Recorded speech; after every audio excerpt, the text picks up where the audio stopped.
প্রিয় শিক্ষার্থীবৃন্দ, আশা করি সবাই ভালো আছো, সুস্থ আছো। আমিও আল্লাহর অশেষ মেহেরবানিতে ভালো আছি। আজকে আমি তোমাদের সামনে উপস্থিত হয়েছি সপ্তম শ্রেণীর বাংলা প্রথম পত্র বই থেকে আলোচনা পেশ করব। একটি গল্প থেকে আমরা আজকে আলোচনা করব। গল্পের নাম হচ্ছে শব্দ থেকে কবিতা। সুন্দর একটি গল্প, মনোমুগ্ধকর চমৎকার একটি গল্প। লিখেছেন লেখক হুমায়ুন আজাদ। অত্যন্ত মনোমুগ্ধকর একটি গল্প। তাইলে শব্দ থেকে কবিতা। কবিতা কাকে বলে বলা খুব মুশকিল, কিন্তু যারা পড়াশোনা করে, পড়তে অভ্যস্ত, যে কোনো বিষয়ে যারা পড়াশোনা করে, পড়া সম্পর্কে বিভিন্ন জিনিস সম্পর্কে জানার খুব আগ্রহ জাগে, তারা এই কবিতা সম্পর্কে কিছু ধারণা রাখে। মানুষের যেভাবে চেহারা সুরত রয়েছে, তেমনি ভাবে এই কবিতারও চেহারা এবং সুরত রয়েছে। বইয়ে বা পত্রিকায় যে লেখাগুলো খুব সুন্দর সাবলীল ছাপানো হয়, সেই লেখাগুলো, পংক্তিগুলো খুব বেশি বড় হয় না। যে পংক্তিগুলো ছোট ছোট আকারে লেখা হয় এবং সাজিয়ে গুছিয়ে সুন্দর সুন্দরভাবে উপস্থাপন করা হয়, এগুলোই সাধারণত কবিতা। যে লেখাগুলো পড়লে মন আকর্ষিত হয়ে যায়, মন আনন্দে উদ্দোলিত হয়ে যায়, চোখে মুখে এবং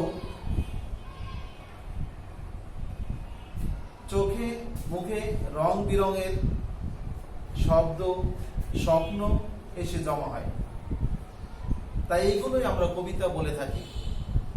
যা পড়লে দু তিনবার পড়লে ভালোভাবে পড়া যায়, মনের ভিতরে আনন্দ উদ্দোলিত হয় এবং মনের ভিতরে নাচতে থাকে, তাই কবিতা।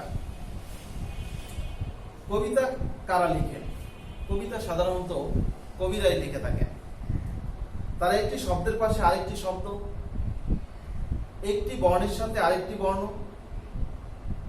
এবং একটি লাইনের সাথে আরেকটি লাইন মিলিয়ে, শব্দ মিলিয়ে কবিতা লিখে থাকেন। আমরা যদি কিছু বানাতে চাই, তাহলে কিছু জিনিসপত্রের প্রয়োজন হয়। যেমন আমরা যদি একটি ঘড়ি তৈরি করতে চাই, তাহলে ঘড়ির কিছু জিনিসপত্র দরকার হয়। যদি বাচ্চারা পুতুল বানাতে শিখে পুতুল বানানোর প্রস্তুতি নেয়, তাহলে পুতুল বানানোর জন্য তাদের কিছু জিনিসপত্র প্রয়োজন হয়। অনুরূপভাবে কবিতা লিখতে হলে কবিতারও কিছু জিনিসপত্র রয়েছে, যেমন সুন্দর সুন্দর ভাষা, সুন্দর সুন্দর শব্দ, সুন্দর সুন্দর পংক্তি, এইগুলো মিলিয়ে সাধারণত কবিতা লিখতে হয়। যে শব্দকে ভালোবাসে, খুব শব্দকে আদর করে, সুখ পায়, সেই পারে কবিতা লিখতে। কবিরা গোলাপের মতো সুন্দর সুন্দর কথা বলেন, চাঁদের মতো স্বপ্ন দেখেন, গোলাপের মতো সুন্দর সুন্দর মনোমুগ্ধকর স্বপ্ন দেখতে থাকেন। তোমরাও যদি শব্দের জন্যে আদর, ভালোবাসা, আদর, যত্ন, স্নেহ, মায়া, মমতা না থাকে, তাহলে এই কবিতা লেখা সম্ভব নয়। আদর, স্নেহ, ভালোবাসা, মায়া, মমতা ইত্যাদি যখন মনের ভিতরে উদ্দোলিত হবে, তখন তোমরাও কবিতা লিখতে পারবে। শিক্ষার্থীবৃন্দ, কবিতা লেখার অনেক আগ্রহ থাকা দরকার। চাই আগ্রহ, উদ্দীপনা এবং মনের সুন্দরতম ভালোবাসা, মনের মাধুরী, এইগুলো মিলিয়ে মিলিয়ে গভীরভাবে চেষ্টা করলে কবিতা লেখা যায়। তুমি কি লিখবে, কি লিখতে চাও? ফুলের মতো কবিতা বানাতে চাও, নুপুরের শব্দের মতো চড়া যদি চাও, তবে তোমাকে সারাদিন ভাবতে হবে শব্দের কথা, সারাদিন লিখতে হবে সুন্দর সুন্দর শব্দ, সারাদিন লিখতে হবে সুন্দর সুন্দর পংক্তি, তাহলেই তুমি কবিতা বানাতে পারবে। কিছু কিছু শব্দ আছে যেগুলো গায়ে হলুদ, সবুজ, লাল, নীল, বাদামি, খয়েরি রঙের আছে। তোমাকে চিনতে হবে শব্দের রং, তোমাকে বুঝতে হবে শব্দের ভাব, তোমাকে বুঝতে হবে শব্দের গভীরতা, শব্দের মায়া, শব্দের ভালোবাসা, শব্দের পুঙ্খানুপুঙ্খানু রূপ তোমাকে জানতে হবে, তাহলেই তুমি সুন্দর কবিতা লিখতে পারবে। কোনো কোনো শব্দ তোমার পায়ের নুপুরের মতো বাজে, তোমাকে শুনতে হবে শব্দের সুর এবং শব্দের স্বর। অনেক শব্দ আছে বাংলা ভাষায় যেগুলো শরীর থেকে সুগন্ধ বের হয়, অর্থাৎ শব্দ থেকে তোমাকে ভেবে নিতে হবে মানুষ যদি সুগন্ধি ব্যবহার করে তাহলে তার শরীর থেকে যেভাবে সুগন্ধ ছড়িয়ে যায়, অনুরূপভাবে এমন কিছু সুন্দর সুন্দর শব্দ রয়েছে যে শব্দগুলো ব্যবহার করলে এই শব্দ থেকেও সুগন্ধ ছড়িয়ে যায়, মনের ভিতরে সুগন্ধ আকর্ষিত হয়। যদি এই শব্দগুলো খুঁজে পাওয়া যায় তাহলেই কবিতা লেখা সম্ভব। কবিতা শব্দ দিয়ে লেখেন নানান রকমের কবিতা। কখনো তারা খুব হাসির কথা বলেন, কবিরা কখনো খুব হাসির কথা বলেন, আবার কখনো কান্নার কথা বলেন, কখনো তারা বলেন স্বপ্নের কথা, কখনো তারা চারপাশে দেখেন তার মনের কথা, কিন্তু সব সময় তারা কথা বলেন শব্দে এবং ছন্দে। শব্দ বসিয়ে বসিয়ে তারা বানান কবিতা। কবিতা লিখতে হলে প্রথমেই জানতে হবে নানান রকমের শব্দ, নানান রকমের ভাষা, তারপর আসে শব্দ দিয়ে যা বলতে চাই তার কথা, কিন্তু কিভাবে বলা যায় সেই কথা, এটাই আমাদের ভাবতে হবে। কবিতায় আমরা অনেক কিছু বলতে পারি, কখনো বলতে পারি ঘর ফাটানো হাসির কথা, বলতে পারি টকবগের আগের কথা, বলতে পারি খুব চমৎকার সাজানো গুছানো ভাব গাম্ভীর্যর কথা, কখনো বাজাতে পারি, নাচতে পারি, আবার সুন্দর সুন্দর হাসি তামাশার গল্প করতে পারি, আবার কখনো আঁকতে পারি রঙিন ছবি, কিন্তু সব সময় মনে রাখতে হবে এই কথাগুলোর ভিতরে যেন নতুনত্ব থাকে, যা একবার কেউ বলে গেছে, কেউ একবার ছবি এঁকে গেছে, যা বলা যায় না, যে ছবি আঁকা যায় না, মনের ভিতরে মনের আঙিনায় ওই ছবি আঁকতে হবে, আর কথা বলতে হবে, নাচতে হবে, ছবি আঁকতে হবে, ছন্দে ছন্দে ছবি আঁকতে হবে মনের গভীরতার মধ্য দিয়ে। তাই কবিতা লিখতে হলে শব্দকে জানতে হবে, শব্দকে বুঝতে হবে, শব্দের ভাষাকে জানতে হবে। যার চোখে স্বপ্ন নেই সে কখনো কবিতা লিখতে পারে না। যার মনের ভিতরে শব্দের ব্যাপকতা নেই, শব্দের গভীরতা নেই, শব্দের মায়া মমতা নেই, শব্দের ভালোবাসা নেই, সে কখনো কবিতা লিখতে পারবে না। শিক্ষার্থীবৃন্দ, এইগুলো মনের ভিতরে কল্পনা করতে হবে, মনের কোণে কোণে এইগুলো একাকিত্ব হয়ে মনের ভিতরে আঁকতে হবে এই শব্দ, তাহলেই কবিতা লেখা সম্ভব। যে কোনো বিষয়ে কিছুই তুমি লিখতে পারো, যে কোনো বিষয়ে তুমি কবিতা লিখতে পারো, কিন্তু কবিতা লিখতে হলে তোমার গভীর ভাব গম্ভীর্য, কবিতার ভাষা এই সুন্দর তোমার মনের ভিতরে আঁকতে হবে। বাড়ির পাশের গলিটা, দূরের ধান ক্ষেতটা, পোষা বিড়ালটা বা পুতুলটাকে নিয়ে কবিতা লেখা যায় যদি তোমার স্বপ্ন থাকে, যদি তোমার স্বপ্নের ভিতরে এগুলো তুমি আঁকতে পারো। রাস্তার দোকানিকে দিয়েও তুমি কবিতা লিখতে পারো যদি স্বপ্ন থাকে, আর যা নেই তা নিয়েও কবিতা লেখা যায় যদি স্বপ্ন থাকে। এবার একটা কবিতা লেখা যাক, কবিতাটির নাম দিচ্ছি দোকানি।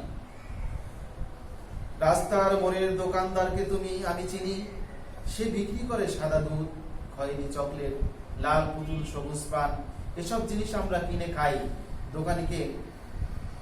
দোকানিকে চকচকে টাকাও আমরা দেই। আর জিনিসপত্র বিক্রি করে মাথায় আবার একটা ভাব এলো, ভাবটা হলো আমি একটা দোকান খুলেছি দুদিন ধরে, কিন্তু সে দোকানে দুধ, চকলেট, মাখন এইগুলো কিছুই বিক্রি হয় না। বিক্রি হয় এমন এক জিনিস যা কেউ বেছে না, যা কেউ কেনে না, যা কেউ চিনতে চায় না, এবং কেনার কোনো প্রস্তুতিও গ্রহণ করে না, কেনার জন্য কারো মনে আগ্রহ জাগে না। এমন একটা দোকান আমি মনে মনে খুলেছি, শুধু স্বপ্নেই সেই জিনিসপত্রগুলো কেনাবেচা করা যায়, স্বপ্নের মাধ্যমেই এই জিনিসগুলো গ্রহণ করা যায় এবং এই জিনিসগুলো পরিত্যাগ করা যায়। এমন একটি দোকান আমি খুলেছি। ভাবটা মাথায় এলো, সঙ্গে শব্দ এলো আর ছন্দ এলো। প্রথমেই লিখলাম, 2 দিন ধরে বিক্রি করেছি চকচকে খুব চাঁদের আলো, টুকটুকে লাল পাখির গান। কথাটা চমকে দেয় সবার আগে। চকচকে চাঁদের আলো, টুকটুকে লাল পাখির গান, বিক্রির ব্যাপারটা বেশ নতুন। সারা পৃথিবীতে খুঁজে এমন দোকান পাওয়া যাবে না। ছন্দটি বেশ বেশ দুলে দুলে আসছে। এই 3টি পংক্তি পড়ার সাথে সাথে শব্দ ছন্দ কথা মিলে একরকম কবিতা তৈরি হয়ে গেল এবং চোখের ভিতরে তৈরি হলো একরকম স্বপ্ন। স্বপ্নের জাগরণ, স্বপ্নের উদ্ধরণ, স্বপ্নের সবকিছুই এই কবিতার মাধ্যমে প্রকাশিত হলো এবং ফুটে উঠলো। এরপর আরো এগিয়ে গিয়ে লিখলাম, বিক্রি করছি চাপার গন্ধ, স্বপ্নে দেখে নাচের ছন্দ, গোলাপ ফুলের মুখের রূপ। এখানে ছন্দ মিলে আরো মধুর মধুর মধুর শব্দ তৈরি হয়েছে। বিক্রির জিনিসগুলো আগের মতোই চমকপ্রদ, তবে এখানে স্বপ্ন আরো বেড়েছে।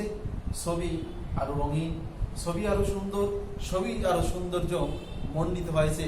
এই লেখার মাধ্যমেই তা ফুটে উঠেছে। চাপার গন্ধ পাওয়া গেল এবং বেজে উঠল স্বপ্নের দেখা সেই রাজপ্রসাদের, সেই নাচের, সেই পুতুলের শব্দ, সেই পায়ে পড়া সেই নুপুরের শব্দ বেজে উঠল, নুপুরের ঝনঝনানি। এ নাচ স্বপ্ন ছাড়া আর কোথাও দেখা যায় না। এমন নাচ নাচতে পারে না কেউ। গোলাপ ফুলের মুখের রূপ বলার সাথে সাথে গোলাপ ফুল একটি মিষ্টি মেয়ের মতো ফুটে উঠল।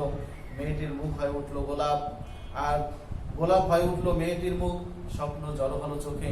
কবি যখন মনে মনে এই ভাবগুলো, এই চিন্তাগুলো যখন তোমাদের মনে, আমাদের মনে যখন উদ্দোলিত হবে, এই ভাবগুলো যখন আমাদের মনে আসবে, তখনই কেবল আমরা কবিতা লিখতে পারবো। কবিতা লেখার জন্য সুন্দর একটি মনের দরকার, সুন্দর ভাষার দরকার, সুন্দর গভীরতার দরকার, মন মানসিকতার দরকার। তাহলে আমরা কবিতা লিখতে পারবো। কবির মতো ছন্দে ছন্দে, কবির মতো সুন্দর ভাষার মাধ্যমে, কবি যেভাবে সুন্দর ভাষায় কবিতা লিখেছেন, আমরাও পারবো এরকম সুন্দর সুন্দর কবিতা লিখতে। শিক্ষার্থীবৃন্দ, কবিতাটি আর আমরা লিখতে চাই না। ইচ্ছে হলে তোমরা শিখতে পারো। কবিতা লিখতে হলে সুন্দর কথা ভাবতে হবে, আর সেই কথাকে তোমাকে সাজিয়ে গুছিয়ে সুন্দরভাবে বলার চেষ্টা করতে হবে। ছন্দের ভিতরে যেমন রঙিন একটি পোশাক, যেমন ছেলেমেয়েরা রঙিন পোশাক পরে, তোমাকে ভাবতে হবে এবং রঙিন একটা মন দিয়ে তোমার এই কবিতা লেখার মতো ভাব তোমার ভিতরে আনতে হবে। তোমার এমন ছোট্ট ছোট্ট পোকার সময়টা বেশ সুন্দর, সেই তোমার চলে যেতে হবে তোমার ছোটবেলায়। ছোটবেলায় তুমি কি করেছো, কোন জায়গায় কি করেছো, কিভাবে ছোটবেলা কাটিয়েছো, সেই ছোটবেলার রঙিন স্মৃতিগুলো তোমার মাথার ভিতরে আনতে হবে। তাহলে তুমি কবিতার সুন্দর সুন্দর পংক্তিগুলো তুমি লিখতে পারবে। বারবার আমার ছোট সময়ের কথা মনে পড়ে। আমি দেখতে পাই ছোট আমি দাঁড়িয়ে আছি পুকুরের পাড়ে, একটা সাদা গাছ লাফ দিয়ে, একটা সাদা মাছ লাফ দিয়ে আবার ঢুকে গেল পানিতে। দেখতে পাই শাপলা ফুটেছে, পানি লাল লাল হয়ে গেছে। একটি সরে উড়ে গেল, তার ঠোঁট দিয়ে একটু পানি তার মুখে নিল। এসব আমাকে কবিতা লিখতে সহযোগিতা করে, এসব আমাকে কবিতা লিখতে উৎসাহিত করে। এগুলো যখন আমি মনে মনে ভাবি, তখনই কেবল আমি কবিতা লিখতে উৎসাহিত পাই। শিক্ষার্থীবৃন্দ, এইগুলো মনে মনে ভাবতে হবে, তাহলেই তুমি সুন্দর সুন্দর কবিতা লিখতে পারবে।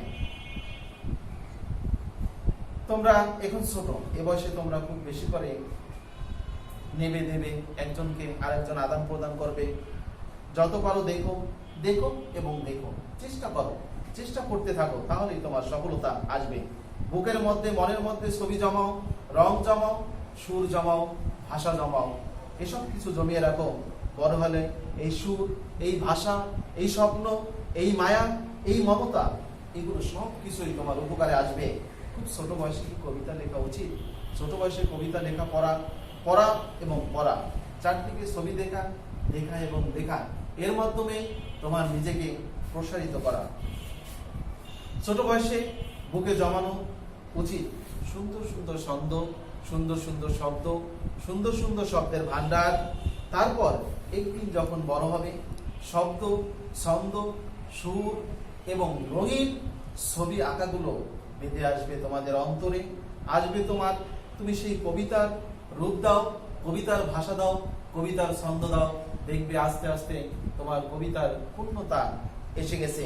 তুমি হয়তো একা একা ঘরে বসে শব্দ, ছবি, সুর, রং মিলিয়ে বানাবে নতুন জিনিস, যার নাম হবে কবিতা। যার নাম হবে কবিতা। তুমি সুন্দর জিনিস, সুন্দর ভাষা, সুন্দর মায়া মমতা, মনের গভীরতা, ছবির রঙিন, সেই রঙিন ছবি আঁকা, এইগুলো মনের মধ্যে যখন তুমি আঁকতে থাকবা, তখন এই এমনিতেই হয়ে যাবে একটি কবিতা। এভাবেই কবিরা কবিতা লিখে থাকেন। প্রিয় শিক্ষার্থীবৃন্দ, বেশি বেশি জানার আগ্রহ করবে, জানতে চাবে, জানার কোনো শেষ নেই। জানতে জানতে একদিন তুমি জেনে যাবে, লিখতে লিখতে একদিন তুমি লেখক হয়ে যাবে। কবিতা লিখতে লিখতে একদিন দেখবা তোমার কবিতা হয়ে গেছে, ভুল হতে হতে একদিন তুমি সংশোধিত হয়ে যাবে। তুমি সুন্দর ভাষা পংক্তি মিলিয়ে দেখবে একদিন তোমার সুন্দর কবিতা হয়ে গেছে। শিক্ষার্থীবৃন্দ, আশা করি গল্পটি তোমাদের ভালো লেগেছে, বুঝতে পেরেছো। আরো সুন্দরভাবে তোমরা বাসায় পড়ে নেবে। তাহলে যেভাবে এখান থেকে প্রশ্ন হোক, তোমরা প্রশ্নগুলো সুন্দরভাবে উত্তর দিতে পারবে। আজকে এই পর্যন্তই। সবাই ভালো থাকো, সুস্থ থাকো। আল্লাহ হাফেজ।